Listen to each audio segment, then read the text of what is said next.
Hey everyone, Cursed Deck Builder here, making our way to 10,000 decks assisted, and here we are with a donation deck of the week, Seizan, Perverter of Truth. This is a mono-black, painful draw deck that comes to us from Xavier. Xavier says, I've been working on this deck for a while. It started as a discard deck, but I didn't find that to be very effective. The new version tries to punish people for the cards I give them, a risky strategy, and has a fair few win cons. I'd just like you to take a look at the deck and give me feedback on possible swaps or enhancements, especially more cards like God Pharaoh Statue, which I have quite a few of. I love your channel, by the way. Thank you, Xavier. As for budget, they say no budget restrictions. I just want to avoid retooling it to a discard theme, which absolutely I can work with. Seizan is one of those, and I hope it's Seizan. It could be Seizan as well, but I'm going to say Seizan. Seizan is one of those commanders that I really like from OG Kamigawa, which is just filled with such cool legendaries that often are underpowered. However, this one is definitely not one of those. Very, very strong and promotes a very, very interesting kind of gameplay. We've got a lot of options here that really catch my eye and a lot that we can do. So let's get right into it and look at our commander and see what this deck is all about. If you'd like to take a look at the deck list we're talking about today, or if you'd like to submit your own deck list to me so that I can make a video assisting your deck, please check the video description down below. So who is Seizan, Perverter of Truth, and why are they our mono-black commander? They're a 5-mana Demon Spirit, 6/5, and they have one ability that says at the beginning of each player's upkeep, that player loses 2 life and draws 2 cards. I get too excited about the draw cards, I want to get there first. Sweet flavor text from Kiku, Knight's Flower. Love this card. Very straightforward. It does what it does, says it does on the tin. Now, of course, generally, this card in kind of a value shell is not ideal because at the beginning of each player's upkeep, well, you've got 3 players who get their upkeeps before you. So though, yes, you are doing 2 damage to them per player, you're also drawing them 2 cards, which often will give them the answers to deal with this commander or deal with the board or otherwise. However, when we put this into this kind of shell where our main plan is to basically painfully draw our opponents out of the game, you know, there's a lot more that the draw 2 can do than just give them 2 cards and 2 damage. Looking at the deck itself, I do really like it. I think it's very much so in a good spot. There's a lot of little things here and there that I do like. Looking as usual, starting with the lands and the curve, I will say this is playing slightly fewer lands than I would like. Now don't get me wrong, there is the benefit that we are a deck that has the entire table drawing a bunch of cards, and therefore it is likely that we will be drawing into our lands. But even with that in mind, I still think we could be doing a little better. Going up to 35 lands with 36 MDFC, I think would be enough for me to be happy. Just 34 feels a little weak for a deck that, honestly, I feel like needs 2 to 3 lands in their opening hand to get going. Looking at the curve itself, I think is very, very straightforward. Heavy emphasis on 2 mana, and at 5 mana where our commander is pretty good, but we will return to this number in a bit. 6 is pretty good, and of course with our new Doomsday Excruciator, yeah, that's how you do that, and God Pharaoh Statue, and also several 7 mana cards, including a particularly grim one with Price of Knowledge. So I think I like the curve quite a bit. We've got a few mana doublers from Crypt Gas to, I don't think we're playing, no, we're not playing the creature, the vampire that doubles mana, but we are playing Bubbling Muck, which will temporarily double our black mana, and both, actually the trio of Nyktos, Cabal Coffers, and Cabal Stronghold, all cards that will just generate even more black mana as needed. So generally pretty happy about it. There's still a few things that I think generally kind of stand out, and let's just start looking through them now. So looking through, mainly the higher mana stuff is what I want to focus on, but there's a few things on the way. Lily of the Veil is very much so clearly a holdover from previous versions, the previous version of the deck. And I do really like Lily of the Veil in Commander. I think she is undervalued in Commander a little bit for the sheer amount of discard she provides, but I agree with Xavier in the sense that this is not a discard deck anymore. And in fact, getting our opponents to discard cards is actually taking the pressure valve off of them, because we want them to be inundated with cards. So the thing is like when you are using Lily of the Veil, the idea is her +1 forces each player to discard the worst card in their hand, right? And when they have a full grip, there's a lot of contenders for the worst card in their hand. Versus when they're down to 2 or 3 cards and you're taxing them with cards like Oppression or Painful Quandary, this becomes much more valuable. So as it is, this feels like a creature that, planeswalker that you play, you -2, you +2 once more, and then you -2 again. And that doesn't really feel good enough, especially in Commander where planeswalkers can be attacked. So though I love Lily of the Veil, I think she sticks out here as not being ideal. Looking a bit lower, Zenith Chronicler also feels a little out of place. This was one of those cards that I think people saw and they were like, oh, it's a Commander card. And it really kind of isn't, in my opinion. Like, I get it. The idea is that you are punishing your opponents for their multicolor spells when you are a monocolor deck. And the fact that each other player draws a card allows you to take advantage of the card draw mechanics of this deck. That being said, I would have to test this deck and I'd have to ask about your playgroup, because if this says whenever a player casts their commander, each other player draws a card, okay, I think that's fine. It's not great, it's fine. But I think realistically, for most players and most modern commander decks, the amount of multicolor cards is lower than expected. And even if they're in like a multicolor theme, that doesn't really change much because they tend to, it's only the first one per turn, so by casting multiple spells per turn, they are getting around the effect of this card.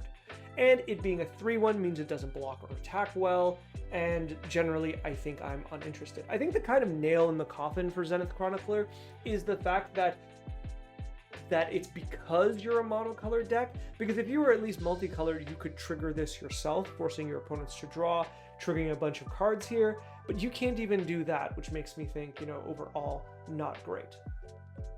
Gix is phenomenal. I have nothing more to say. Every time I see Gix and I see Gix played, I am just so impressed by this card. Honestly, if you haven't had the pleasure of playing Gix, Gix is a very, very good card and works really, really well in this deck. Gravelighter, likewise, I feel like this is a card that I'm not quite sure what the mechanics here are. I think something like Sheoldred's Edict or any other more regular edict is better. This card is often very weak for me because not only do you often like not want to draw, like you either want one of the two abilities, but you don't always have the means to kind of do something about it. It also allows you to get blown out where you cast Gravelighter and then one of your opponents kills one of your creatures when you really wanted the Edict effect. Not ideal, right? And a 2/2 flyer in a deck that doesn't like really care about Monarch or anything like that isn't really benefiting from this, and I feel like it's just kind of a weaker card in comparison to what else you could play. Likewise, Murderous Rider is not a card I'm very impressed by. I'm going to say it's okay because I do understand its versatility as a removal and a creature spell, but it's never been one that really catches my eye as being overpriced on both sides. Makes me not very keen on playing it. Going down a bit further, a lot of cards that really impressed me. I think Archfiend of Depravity is the first one that really catches my eye as being far too weak for this deck. I'm sure in a lot of casual groups or lower power like circles, this is a very, very powerful card, but I think objectively this is not that. It's got too many things about it that I don't like. It triggers on end steps of your opponents, not your own, giving them an entire turn to react to this. It doesn't even allow you to full wipe the board, right? Because they get to pick their 2 best cards. So for certain decks, they won't even feel the effect of the Archfiend. All of that for 5 mana and with no like ward or any form of protection, doesn't particularly impress me, and I think is definitely a weaker card in comparison to the rest. So I think this one is an easy cut, especially when we compare it to something like Psychosis Crawler in your 5 drops, which is just straightforwardly much better of a card, and I think just competes with your commander in the worst ways. Likewise, Junji, I don't really see as well. Don't get me wrong, that last ability of reanimating a creature is neat, but why not just play Reanimate? And each opponent discards 2 cards and loses 2 life, once again, is a bit of a problem when you want them to have a large grip of cards, which means they are discarding the 2 worst cards out of their hand, and that's never going to be particularly good. I think there's a number of cards that would just do this better. You're not playing a bunch of things like Not Dead After All or Undying effects to use on this. Let it die, bring it back, let it die, bring it back. So it's not doing particularly well. On the opposite end, Sir Conrad the Grim still has the same problem where I feel like this isn't a card that's particularly good in this archetype because it doesn't really work with what's going on. But that being said, is still incredibly strong here. Like, this is the funny thing. I love this card. So, like, Psychosis Crawler, right? You wouldn't just drop this into any deck because though it's strong in what it does, it's also just, like, requires a certain bit of investment into it. Whereas Sir Conrad is just so good that you can just put this as your only aristocrat effect and you're going to be very, very happy. Obviously something that I think works thematically in this is as your opponents discard from Overdraw for their discard step, that will deal damage to the whole table, which I really like. But generally, I think the best part about this is this ability here. Each player knows a card where you can use your mana increasing lands or otherwise to, you know, tap for like 30 black, cast this, and pump all your mana into this, which is something that you do use this technique in a few other places to immediately win the game. So I think that's rather interesting. Looking at the Excruciator, I do think this is really, really neat, especially with your commander, because it forces situations where your opponents will mill out before you. I still think there's a few things I would like. Much like Doomsday, the card, the Excruciator needs a bit of combo play to work out. So maybe there's a few other cards you could be using to ensure that full mill out, or to take advantage like of the Exile or something, or a way to cast this reliably. It's a very cool card, but until it comes out, I'm kind of suspicious of how good it's going to be. So I want you to play it, but I want you to be vigilant, about it. We've got a few X spells here. We notably don't have a Torment of Hailfire, which is the best X spell in black.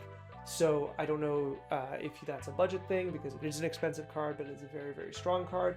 I just think notably Battle at the Bridge is probably the weaker version of this card you'll be able to get.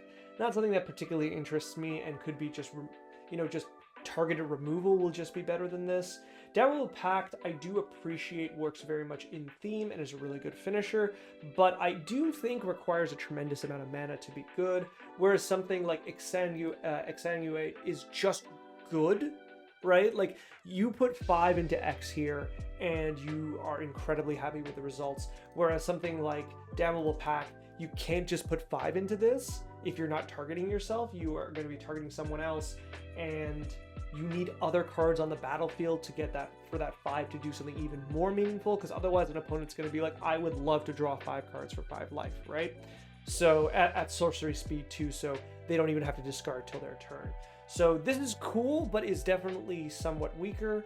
Still fine with it, I just wanted to take a moment to point that out. Our highest drops in sorceries, Nightmare Unmaking is cute with the theme, but there's a lot of different cards I think I'd rather have here. If we want to stay at 5 mana, I think I'd rather something like Consume the Meek. That's the one. A favorite card of mine that I really, really do like. because of its power against like small decks, and with the correct art, excuse me, Consume the Meek can be very, very good against like token decks or other low to the ground decks, and at instant speed it's much, much stronger. Obviously it doesn't have the mechanics where if you get up to what, like 7 cards in hand and use a Nightmare Unmaking, you exile the entirety of the field most of the time, but then you also exile your commander, which I don't particularly like, right? There's a lot to be enjoyed about this card, about its modality, but I like things being simple. I like things just, you know, destroying the board. I prefer Toxic Deluge, which you're already playing, so I don't know if Nightmare Unmaking would be the next one I'd like to play. Morality Shift is really, really cute. I think perhaps too cute. Very, very cool. 7 mana is a lot of mana for a card that objectively doesn't do anything. That's something I say sometimes. I guess I should take a second to explain.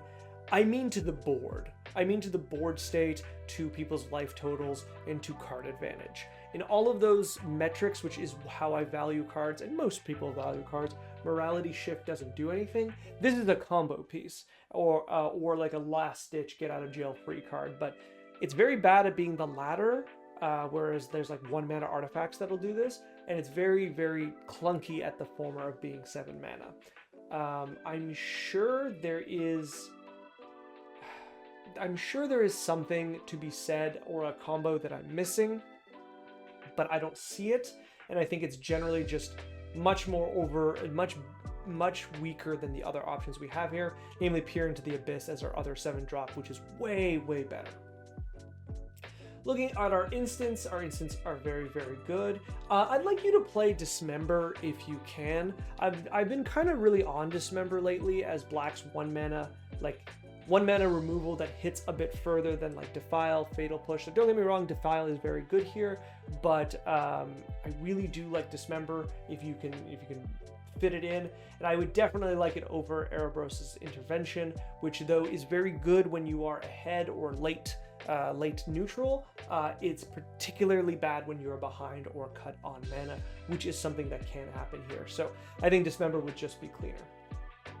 Looking at the artifacts, I generally like this. Ivory Tower feels a bit cute, but I don't mind it. The rest of them are generally good. I am impressed by all of them, and they very much so fill in what they need to fill in for this deck. Likewise, enchantments, Blood Chief Ascension is a combo piece. We have Black Market Connections, which is great. Blessing of the Leeches feels okay. This feels like just a value, like protection spell, which is nice, but I don't know what you're protecting with this. That's something like, as I mentioned before, Not Dead After All won't do a better job, because Blessing of the Leeches, like, it just protects from Regenerate, which notably a lot of exile-based removal, or like notably Toxic Deluge, Damnation, Wrath of God will all get around. Abrupt Decay even. what a deep cut. Terminate. These cards will get around the Regenerate, which feels particularly weak in comparison to the strength of the rest of the deck. Underworld Dreams is great. Let's go to No Mercy and Price of Knowledge, and then go into additions. No Mercy is a card that I used to have a copy, and then I lost the entire deck. Rest in peace. But No Mercy is a card I really have a lot of feelings about. I like No Mercy, but No Mercy has never stopped anyone from dying. I think there's a Taylor Swift lyric about this, but it feels strong, it feels like a big cost, it feels like it's going to disincentivize your opponents from killing you, but if your opponents need to kill you, or if they desperately need an attack trigger, or they need a combat trigger, they will attack into this. And No Mercy tends to draw a disproportionate amount of removal to the power level I just described. I think No Mercy pulls the removal one would expect of the power level one imagines this card to have. That's kind of clunky. Let me rephrase. Now that I've explained what I think the power level is, I'm going to explain what people think the power level is, as that No Mercy is like moat on, like, but better. No one will ever attack you again. You put No Mercy, no one attacks you. They legitimately cannot attack you, which is not what this card does, as I said. But people who pack removal will treat it as such. They will look around the table, they will make the assumption, which is correct, that their opponents are incentivized to attack other players rather than you, and therefore they might be taking a bunch more heat than you, which that part is not necessarily true. But because of that, they'll be like, oh, as long as No Mercy's out, you know, Xavier's gonna be gonna basically fog every combat against them, and therefore all those combats will be coming out after me, so I need to destroy No Mercy. That's a high level of like risk in players' minds, so they will use their removal on this. And I don't think that works as well when you're feeding them the cards for the removal. So overall, man, I talked a lot about this card. I just don't particularly like it. I think it's fine. If this was a 3-mana card, I think it would be fine, but at 4 mana, it's a lot, and doesn't even stop indestructible creatures for that niche cut. Price of Knowledge, I think, is really, really cool here, and probably the best thematic card in the deck. Really, really awful art. I really love it, and I think this is the card that, like, brings the deck together. I wish we had more ways to get a card like this, and honestly, I wish this was a little less mana, but as this being, like, our goal card, and we can ramp mana into it, and we can tutor it, I think it's just fine. Alright, let's look into additions.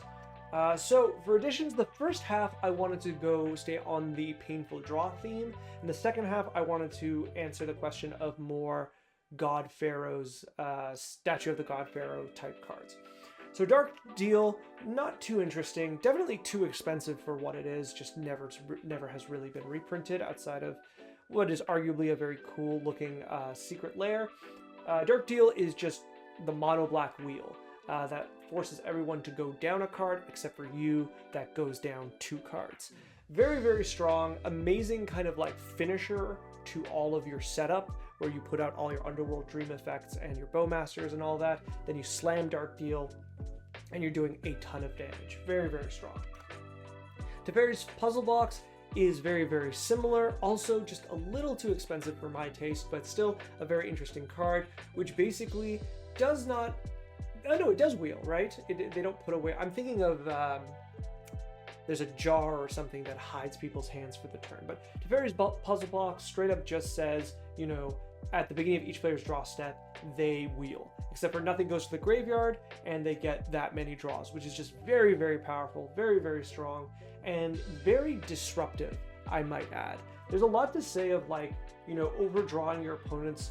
It's easy for us to say, yeah, that just puts them in better situations if they see more cards. Something like this fixes that problem because they're just not able to see enough of their deck at a time to make really, really big plays, right? They'll do good plays because if they're at 6 cards and you have this out, they're drawing 6 new cards every turn basically, and that's powerful to see.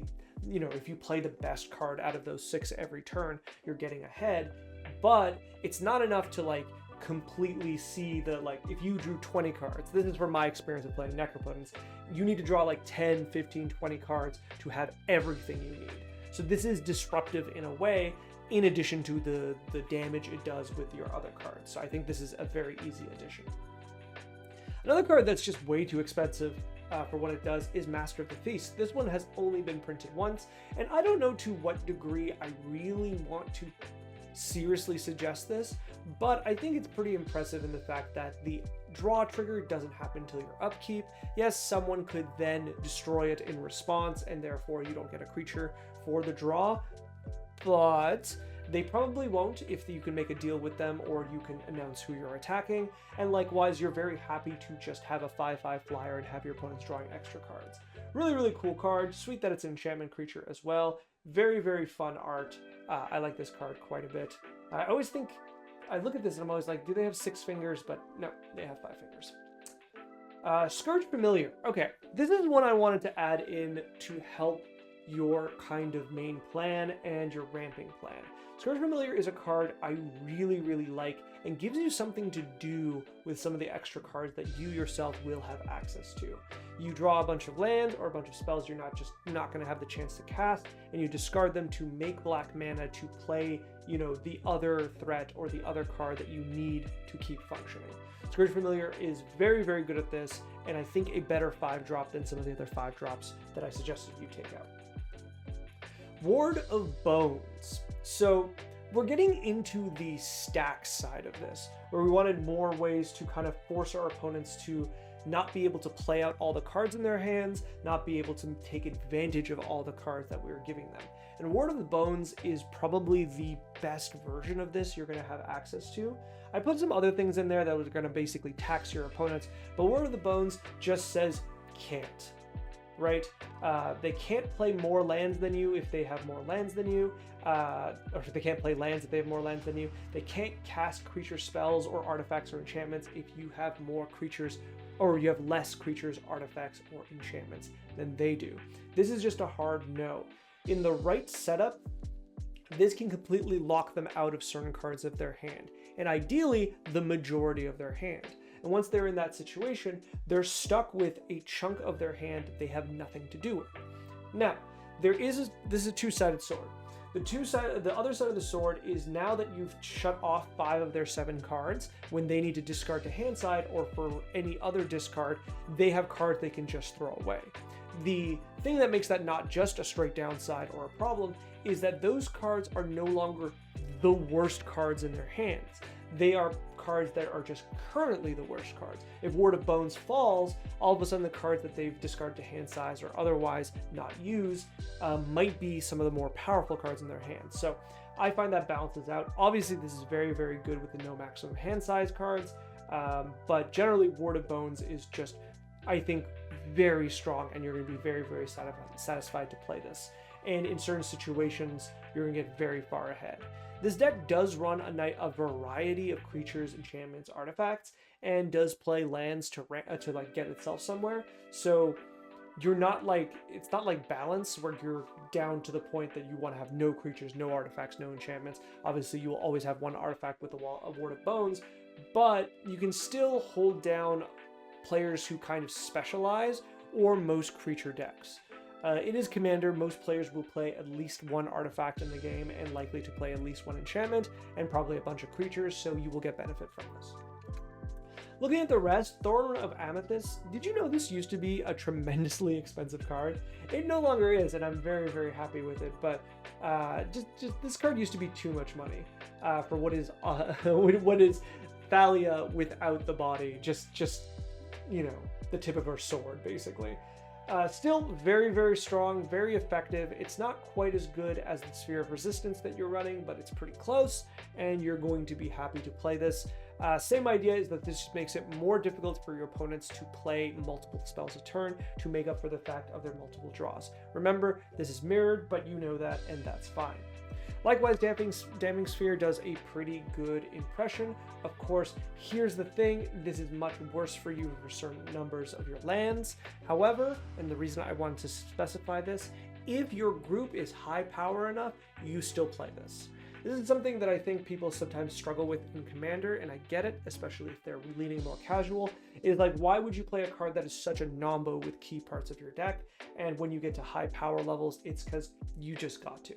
In certain decks, you just play Rest in Peace. If you don't have a heavy interaction with the graveyard, you play Rest in Peace in it. Even if it shuts down like, I don't know, 3 to 4 of your cards in your deck, and even really strong cards such as Reanimate, you can still get away with playing Rest in Peace because of how detrimental it is to your opponents. And if Dampening Sphere is that detrimental to your opponents, I think it's definitely worth considering, if not playing. Going into a few more of Black's versions of these kind of cards, there's a few interesting ones here. Contamination, and the next one, which I'll just go to, is Infernal Darkness. Both do kind of the same thing with different costs. The main thing is what they do is they change that lands can only tap for black. You are poisoning land in a way. And it kind of looks like that's a weird sliver in the background, but yeah, so this is incredibly powerful kind of Blood Moon effect that affects basics. But here's the thing, they have different costs. I didn't realize this is getting reprinted with a future sideboard. Cool. Contamination requires you to have a creature to sacrifice every single turn. It is not a cumulative upkeep, it is just an upkeep. So as long as you can keep producing creatures, you can keep this around. On the other hand, Infernal Darkness does have a cumulative upkeep, which means you just objectively cannot keep this around forever. But that's generally fine. Actually, this is the real version because that other one is not legal. But that's fine because if you can use this for 2 to 3 turns, you're generally happy with it. You are going down in mana, so your ability to do things on your turn is getting worse and worse, and you're paying 1 life. But sometimes that's just going to be fine to shut down. You remember when you shut down one of your turns, you're shutting down 3 other turns if no one's like mono black or heavy into black. And likewise, if you do have the means to produce tons and tons of mana, perhaps you don't mind as well. Just remember, don't put all your mana into Cabal Coffers and then into this on your upkeep, because that mana will leave your mana pool before you go into your main phase. So don't make that mistake that I've definitely made. Finally, the last one of this trio that really catches my eye is Desolation. Desolation says at the end of each turn, each player who tapped a land for mana that turn sacrifices a land. This is a card that I cannot believe is 89 cents. This is a very, very cool card. It has been text about planes, but we're just gonna ignore that because that's not why we're really playing this. The main idea is this one is going to be a constant pressure on our opponent's lands, which is rather good. This allows them to basically lose a land every single turn, every turn cycle. This includes you, because traditionally to play Desolation, you need to have tapped mana that turn, and even if you want to cheat it into play somehow, that's generally hard to do without having tapped mana. So the worst case scenario is you cast this, goes to end step, triggers, and someone removes this, so you lose a land for nothing. That sucks, but I think it's a risk worth taking. In other turns, you play Desolation, and your opponents lose a land every turn. So that's 3 lands versus your 1. But when this gets better is when your opponents use instant speed abilities, right? It doesn't say it's on their turn. So if your opponents use counter magic, use instant speed removal, and the like, Desolation will still trigger and make them lose an additional land per turn cycle. Very, very strong. I cannot describe the sheer need for me to play this in a deck and go Dark Ritual turn 1 Desolation, sacrifice my only land. I've done this with other cards. This is stuff I absolutely would do that with this. So detrimental. It might break your friends' hearts, but hey, you do what you have to do. And finally, kind of ending this on probably a less interesting addition, but still an important one. Damnation's here. I think notably you're not playing Damnation, and I have given you other suggestions for it. But Damnation is just a great card that I think is worth playing, especially as it occasionally gets reprints. And for me, this is the ultimate reprint, as I am an incredible big fan of the artist Masahiro Ito, who worked on Silent Hill, the first 3-ish games, and probably maybe was asked questions about the 4th game. But I love the Silent Hill series, so I absolutely need to get myself a copy or 2 of this card. It's really cool, and I just wanted to talk about it. Otherwise, play Damnation. Great card. And that's it. Honestly, I really like this deck. I think it's already going places. It has a lot of very strong cards and a pretty high budget too. So I hope the additions I have given help out. Thank you so much, Xavier, for sending in this deck list. I've had a lot of fun looking at it, and good luck and happy deck building. Thank you so much for watching. This video is brought to you by viewers like you and people on my Patreon. If you'd like to send me another draft of this deck, or any deck, there is a link in the video description down below. And if you'd like to make your deck one of my donation decks I work on, there's a link there too. Finally, if you'd like to like, comment, subscribe, I would be very appreciative. It helps the channel quite a bit. Thank you, and good luck in brewing and building.